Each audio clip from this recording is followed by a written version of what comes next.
മക്കൾക്ക് ഒടുക്കത്ത ധൈര്യമാണ്, ഭീകര ധൈര്യമാണ് മക്കൾക്ക്. നിങ്ങളെക്കാളെല്ലാം ഒടുക്കത്ത. എനക്കെല്ലാം ഭയങ്കര ധൈര്യമായിരുന്നു പണ്ട്. ഇപ്പം പേടിയാണ്. നിങ്ങൾക്കും പേടിയില്ല ഇപ്പോൾ മരിക്കുന്നതിന് പേടി? ഞാനും ഭാര്യയും ദിവസം അടിയാട്ടാ, ഭീകര അടിയാ. ഓളോട് അടി കൂടുമ്പോൾ ഞാൻ പറയാം, ഇന്ന് ഞാൻ മരിക്കും, എനിക്ക് കാണിച്ചു തരാം. ഓള് പറഞ്ഞാൽ മരിച്ചോ, മരിച്ചിട്ട് വാങ്ങാം, ധൈര്യം ഉണ്ടേ മരിക്കുന്നല്ലോ ഓൾ എന്നോട്. അങ്ങനെ ഓളെ വർത്താനം കണ്ടിട്ട് ഞാൻ കൈനാട്ട് റെയിൽവേ കയറ്റുമ്പോൾ എത്ര പ്രാവശ്യം മരിക്കാൻ പോയി. കഴുത്തെല്ലാം തുടച്ച് ട്രാക്കിൽ ഇങ്ങനെ തലവെച്ച് ട്രെയിനിൻ്റെ വരുത്ത് കാണുന്നില്ലേ, നമുക്ക് പേടിച്ചിട്ട് നമ്മളെ കീഴിൽ നല്ല ഓളേം ഞാൻ ചുളുപ്പിൽ രണ്ടാടത്തേക്ക് പോരും.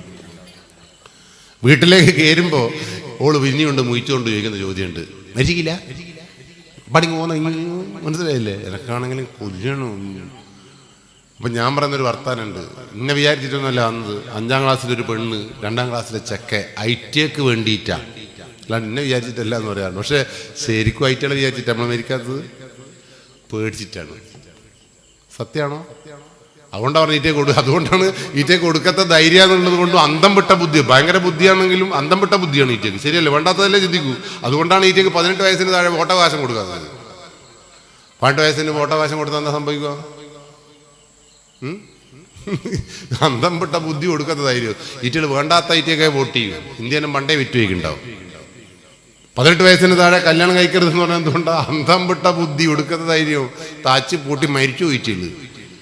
അത് ഈ ബോധം ആർക്ക് വേണം? രക്ഷകർത്താക്കൾക്ക് വേണം. അതുകൊണ്ടാണ് 18 വയസ്സിന് താഴെയുള്ള കുട്ടി ബൈക്ക് ഓടിക്കരുത്, വാഹനം ഓടിക്കരുത് എന്ന നിയമം ഇന്ത്യയിൽ കൊണ്ടുവന്നത്. വിദഗ്ധന്മാരുണ്ടാക്കിയ നിയമ. അതനുസരിക്കാനുള്ള ബാധ്യത നിങ്ങൾക്ക് എനക്കും വേണ്ടേ? ഇവിടെ 18 വയസ്സിന് താഴെയുള്ള കുട്ടികൾ ബൈക്കെല്ലാം ഓടിക്കലുണ്ടാ ഈ നാട്ടില്? ഇല്ല. ഓടിക്കലുണ്ടാ? നല്ല 18 വയസ്സിന് താഴെ പഠിച്ചാൽ നല്ലോണം ഓടിക്കാൻ പറ്റും കേട്ടോ. അതെനക്കറിയാം. നല്ല തങ്കപ്പെട്ട കുട്ടിയാണല്ലോ. ഉണ്ട്, അങ്ങനെ ഉണ്ട്. ആരെങ്കിലുണ്ടാ? ഓനോടിക്കൂ. എന്നാ അതിൻ്റെ പേരിടോ? അല്ല, സൂപ്പർ ആട്ടോ. ഓന് എല്ലാവരും ഒന്ന് കൈമുട്ടണോ അവൻ്റെ. ശരിക്കും 18 വയസ്സിന് താഴെ ബൈക്ക് ഓടിക്കുമെങ്കിൽ ഓൻ കെങ്കേമനാണ്. അവിടെ ഇനി ഒറ്റക്ക് ഓടിക്കുക, അല്ലെങ്കിൽ രണ്ടാളെല്ലാം എടുത്ത് ഓടിക്കുക. റോഡുമ്പോൾ കൂടിയെല്ലാം പറക്കൂ. ഒറ്റക്ക് ഓടിക്കൂല്ലേ? വെരി ഗുഡ്, സൂപ്പർ ആട്ടോ. വേറെ ആരും ഇല്ല? ഒരു തങ്കപ്പെട്ടവനെ എവിടെ ഉള്ളൂ? ഓനും അറിയാം, എനക്കറിയാടോ, എല്ലാവർക്കും അറിയാം. ഇത് മക്കൾ ഓടിക്കുമ്പോൾ നമ്മളെല്ലാം പൊന്തും. എനക്കൊന്നും സാധിക്കാത്തത് എൻ്റെ മകനിലൂടെ ഇങ്ങനെ പറക്കുന്ന കാണുമ്പോൾ സംഭവം. പക്ഷെ ഒരു കാര്യങ്ങൾ ഓർമ്മിച്ചോ, ഇന്ത്യയിൽ എന്തിനും നിയമമുണ്ട്. മൊബൈൽ ഫോൺ ഉപയോഗിക്കുമ്പോൾ മൊബൈൽ ഫോണിന് നിയമമുണ്ട്. അങ്ങനെ മൊബൈൽ ഫോൺ നിയമത്തിനനുസരിച്ച് ഉപയോഗിച്ചിട്ടുണ്ടെങ്കിൽ നിങ്ങൾ ഞാനും ഇവിടെ തന്നെ ഉണ്ടാവും. വാഹനങ്ങൾക്ക് നിയമമുണ്ട്. വാഹനങ്ങൾക്ക് മോട്ടോർ വെഹിക്കിൾ ആക്ട് എന്ന് പറഞ്ഞൊരു നിയമമുണ്ട്. വിദഗ്ധരുണ്ടാക്കിയ സാധനം അത്. നമ്മളെപ്പോലത്തെ പൊട്ടന്മാർ അത് അനുസരിക്കാത്തത് കൊണ്ടാണ്. അതുകൊണ്ട് സൂക്ഷിച്ചോ. ഇന്ത്യയിൽ മോട്ടോർ വെഹിക്കിൾ ആക്ട് പ്രകാരം 18 വയസ്സിന് താഴെയുള്ള ഒരു മനുഷ്യക്കുട്ടിയും ലൈസൻസ് ഇല്ലാത്ത ഒരു മനുഷ്യനും വാഹനങ്ങൾ ഓടിക്കാൻ പാടില്ല എന്നാണ് നിയമത്തിൽ എഴുതി വെച്ചത്. അങ്ങനെ നിയമത്തിനെതിരായി ബൈക്ക് ഓടിക്കുന്നുണ്ട് എങ്കിൽ ഓനെ വിളിക്കേണ്ട പേരെന്താ? കുറ്റവാളി അഥവാ കള്ളൻ. പക്ഷെ ഞാൻ ആ കുട്ടീനെ കള്ളൻ എന്ന് വിളിക്കൂല. എന്താണെന്നറിയോ? അപ്പം 18 വയസ്സിന് താഴെയുള്ള അന്തം വിട്ടോനാ. ഓനെന്തും ചെയ്യും. പക്ഷെ ഇവനെ നിയന്ത്രിക്കേണ്ടുന്ന ഒരു ചങ്ങയുണ്ടല്ലോ, അതാരേനു? പക്ഷെ ഞാനത് ഇൻസൾട്ട് ചെയ്ത് പറയുന്നില്ല കേട്ടോ. അത് ഞാനത് ഓൻ സമ്മതിച്ചെന്ന് പറഞ്ഞാൽ ഓൻ്റെ ഗ്രേറ്റ്നെസ് ആണ്. അപ്പോൾ അവൻ നിഷ്കളങ്കനായതുകൊണ്ടാണ്. പക്ഷെ ഞാനതൊരു ഉദാഹരണം തന്നെ നമ്മളെ സമൂഹത്തിൻ്റെ നടക്കുന്ന ഒരാളായുണ്ടോ ഞാൻ ചോദിച്ചു. അല്ലാണ്ട് ഇത് നെഗറ്റീവായിട്ടൊന്നും കാണണം നിങ്ങൾ. പക്ഷെ ഇങ്ങനെ ഒരു നിയമമുണ്ടെന്ന് ആ ബാപ്പക്കും ഉമ്മക്കും അറിയില്ലായിരുന്നു. നിങ്ങൾക്ക് അറിയാമായിരുന്നു അങ്ങനെ ഒരു നിയമമുള്ളത്? ഇല്ല. അങ്ങനെ ഒരു നിയമം ഇന്ത്യയിലുണ്ട്. അപ്പൊ മക്കളെ നിയന്ത്രിക്കാൻ ഏറ്റവും നല്ലത് ഈ നിയമത്തെ അനുസരിപ്പിക്കലാണ്. ഈ കുട്ടിയെ നിയമത്തിനനുസരിച്ച് വളരണമെന്ന് നമ്മളെ വീട്ടുകാരും അല്ലെങ്കിൽ മഹലുള്ള ആൾക്കാർ കണ്ടപ്പോൾ പറഞ്ഞോ 18 വയസ്സിന് താഴെ ബൈക്ക് ഓടിക്കരുത്, നിയമവിരുദ്ധമാണ്, കള്ളനാണെന്ന് പറഞ്ഞോ? എൻ്റെ ജീവിതത്തിൽ നടന്നുകൊണ്ടാണ് ഞാൻ പറഞ്ഞത്.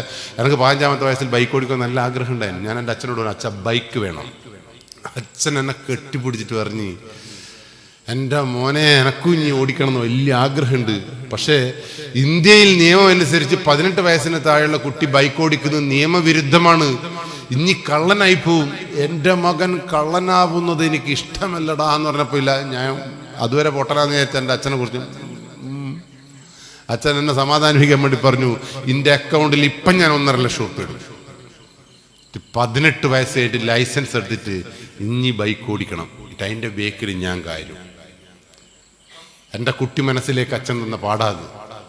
ഞാൻ വിചാരിച്ചു 18 വയസ്സാവും, 3 കൊല്ലം കൂടിയല്ലേ ഉള്ളൂ, പറക്കും ഞാൻ.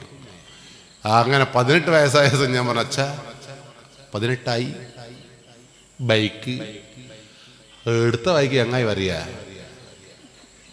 ഇനി പണിയെടുത്ത് വാങ്ങണം പൊട്ട. ഞാൻ പറയും നിങ്ങളല്ല പറഞ്ഞന്ന് 1.5 ലക്ഷം റുപ്യ എൻ്റെ അക്കൗണ്ട്, അപ്പാട് ബൈക്ക് വെഹിക്കിളർ. അത് ഞാൻ പലതും പറയും. അടീൻ്റെ പൊടിച്ചണിഞ്ഞാന്ന് എനക്കില്ല ചൊറിഞ്ഞങ്ങ് കയറിയിട്ട് ഞാൻ ബെഡ്റൂമിൽ പോയി ഒറ്റ ഇരുത്താണ്. രാത്രി ഇങ്ങനെ ആലോചിച്ച് മരിച്ച് രാത്രി 12 മണിക്ക് എനിക്ക് ഉത്തരം കിട്ടി. ഞാൻ വീണ്ടും വാതിൽ പറഞ്ഞിട്ട് എൻ്റെ അച്ഛനെ ഉരുട്ടി വിളിച്ചിട്ട് പറഞ്ഞു, അച്ഛാ സ്വത്ത് ഭാഗം വെക്കണം. എന്നിട്ട് എൻ്റെ സ്വത്തിങ് അന്നേക്ക് ഞാനങ്ങ് പോവും. അച്ഛൻ മട്ടലെടുത്തൊരു ഒറ്റ അടിയാണ്. ആ അടിമല എൻ്റെ ലോകം തെളിഞ്ഞത്. അച്ഛനോടുള്ള വാശി കൂടി. 22ാമത്തെ വയസ്സാകുമ്പോഴേക്ക് ഞാൻ സ്വന്തമായിട്ട് ഒരു ബൈക്ക് ട്യൂഷൻ എടുത്തിട്ട് ബൈക്ക് വാങ്ങി. വാശിക്ക് 10ാം ക്ലാസ്സിൽ 9ാം ക്ലാസ്സിൽ 4 മാർക്ക് ഇംഗ്ലീഷ് കിട്ടിയ ഞാൻ ട്യൂഷൻ, ഭയങ്കര ട്യൂഷൻ ബൈക്കിന് വേണ്ടിയിട്ട്. 22ാമത്തെ വയസ്സിൽ ബുള്ളറ്റ് വാങ്ങി. ബുള്ളറ്റ് വാങ്ങിയിട്ട് വീട്ടിൽ കൊണ്ടുവന്നു. ബുള്ളറ്റ് വാങ്ങിയപ്പോൾ രസമാണ്. ബുള്ളറ്റിനെ വാങ്ങി 28,000 റുപ്യക്ക് ബുള്ളറ്റെല്ലാം വാങ്ങിയിട്ട് ആടെ പോയിട്ട് താക്കോലെല്ലാം വാങ്ങി നോക്കുമ്പോൾ ബുള്ളറ്റ് എനിക്ക് ഓടിക്കാൻ അറിഞ്ഞൂടാ. ബുള്ളറ്റ് വാങ്ങണമെന്ന വാശി എനിക്കുണ്ടായിരുന്നുള്ളൂ. ബുള്ളറ്റ് ഓടിക്കേണ്ട വാശി എന്നോട് മറന്നു കഴിഞ്ഞു. അങ്ങനെ എൻ്റെ വീട്ടിൽ കൊണ്ടുവന്ന് അച്ഛൻ ഉറങ്ങുന്ന 2:30 മണിക്ക് ഞാൻ അച്ഛൻ കിടക്കുന്ന ബെഡ്റൂമിൻ്റെ മുമ്പിലേക്ക് ബുള്ളറ്റ് കൊണ്ടുപോയിട്ടൊരു ഗുഡ്സുകാരനാണ് കൊണ്ടുതന്നത്. ഓനോട് ചോദിച്ചു എനിക്കിത് സ്റ്റാർട്ടാക്കുന്ന അറിയാം. ഓൻ പറഞ്ഞു സ്റ്റാർട്ടാക്കുന്ന അറിയാം. ഞാൻ പറഞ്ഞു എന്നാൽ ഇതൊന്ന് സ്റ്റാർട്ടായി തരണം. അച്ഛൻ ഉറങ്ങി എന്ന് പറയുന്ന സമയത്ത് ഈ ബുള്ളറ്റ് ഒരൊറ്റ സ്റ്റാർട്ടാക്കലാണ്. ടപാ ടപാ ടപാന്ന് പറഞ്ഞ ബുള്ളറ്റ് സ്റ്റാർട്ടായപ്പോൾ അങ്ങ് അകത്തുനിന്നൊരു ഒച്ചയും കൂടി ഡൂം. എന്തേനോ ശബ്ദം? അച്ഛൻ കട്ടുമെന്ന് വീണതാ.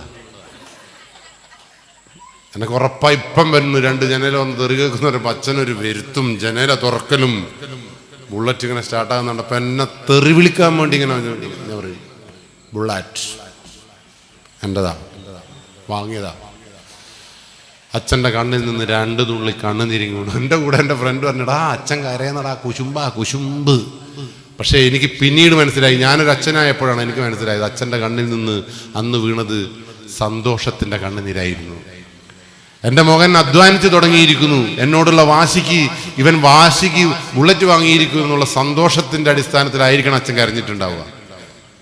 അച്ഛൻ അന്ന് ബുള്ളറ്റ് എനിക്ക് വാങ്ങിച്ച് തന്നിരുന്നുവെങ്കിൽ ഈ മൈക്കൊക്കെ പുറകിൽ ഞാൻ ഉണ്ടാവില്ല. ഞാൻ എവിടെയെങ്കിലും കഞ്ചാവും വിറ്റിട്ട് ആണിക്കൊണ്ട് കിടക്കുന്നുണ്ടാവും. ഉറപ്പ്, അതിലൊരു തർക്കമില്ല. ഞാൻ നശിച്ചു പോവായിരുന്നു. ആ വിശ്വാസം ഇരിക്കട്ടെ. അതുകൊണ്ട് തന്നെ എൻ്റെ മോനെ ഞാൻ 18 വയസ്സ് വരെ നിയമത്തിനനുസരിച്ച് പോറ്റുന്ന ഒരു മനുഷ്യനായിട്ടില്ല എങ്കിൽ ഞാൻ എന്തിനു കൊള്ളും? എൻ്റെ പൈസ കാണിക്കേണ്ടത്, എൻ്റെ പൈസ അഹങ്കാരം എൻ്റെ മക്കളിലൂടെ അല്ല ഞാൻ കാണിക്കേണ്ടത്. നിയമത്തിനനുസരിച്ച് മദ്യം കാണുമ്പോൾ വേണ്ട, അരുത്, ഞാനത് ഉപയോഗിക്കില്ല എന്ന് ചാങ്കൂറ്റത്തോടു കൂടി പറയുന്ന നട്ടലുള്ള മക്കളായി പോറ്റുമ്പോഴാണ് മക്കളാവുന്നതും ബാപ്പയാവുന്നതും. അല്ലാണ്ട് എൻ്റെ പൈസ ഉണ്ട് ഓ എത്ര വേണമെങ്കിൽ കുടിച്ചോട്ടെ എന്ന് പറയുന്ന ബാപ്പയല്ല വേണ്ടത്. 18 വയസ്സിന് താഴെ ബൈക്ക് ഓടിക്കാൻ പാടില്ലെങ്കിൽ ബൈക്ക്. ആ വാശിപ്പുറത്താണ് ഞാൻ PSC പരീക്ഷ എഴുതിയതും എനിക്ക് ഗവൺമെന്റ് ജോലി കിട്ടിയതും. ഇല്ലെങ്കിൽ ഞാൻ എങ്ങനെ ഗവൺമെന്റ് ജോലിക്ക് കയറാനാ? ഞാൻ LD ക്ലർക്കിന്റെ ലിസ്റ്റിലുണ്ടായിരുന്നു. കഷ്ടകാലത്തിന് എനിക്ക് ഇതിനോടായി പോയി താല്പര്യം. അതുകൊണ്ട് സൂക്ഷിക്കണം നിങ്ങൾ. വാശി മക്കൾക്ക് വാശി എന്ന് പറഞ്ഞാൽ നിങ്ങളത് വാശി തീർക്കേണ്ട സാധനമല്ലത്. പഠിക്കാനുള്ള വാശി കുട്ടികളിൽ ഉണ്ടാക്കിയെടുക്കണം. അതുകൊണ്ട് സൂക്ഷിക്കണം.